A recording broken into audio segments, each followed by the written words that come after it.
salaamaaleykum wa rahmatullahi wa barakaatu. noo ngi nuyu mboolem yi nekk ci groupe As-Samadiyya ak mboolem groupe yi aju ci moom di sàkku ci yéen it yéen ñëpp rek ngeen ànd ñaanal sunu bokki jullit yi nekk Iran lu ci waay man ci ñaan rek suratul fatiha suratul falaqi suratul naasi laxad jaakum ba ca rabbul arsil azim juróom-ñaari yoon kooko man rek mu def ko yéeni ci ñaanal leen ñoom ñëpp yàlla musal leen te aar leen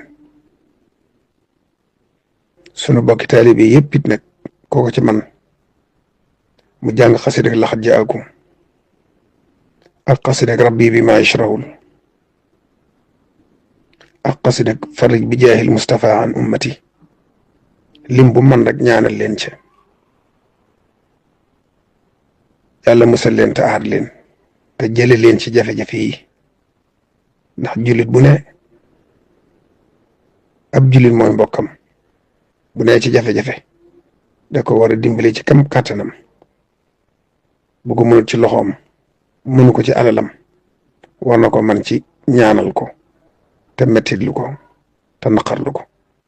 kon noo ngi leen di ñaanal yàlla dimbali leen yàlla mu yor ndimbal yàlla na leen dimbale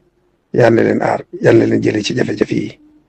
ci daraja yonent bi sallallahu alayhi wa sallam barke Seexul Xadim jërë ngeen jëf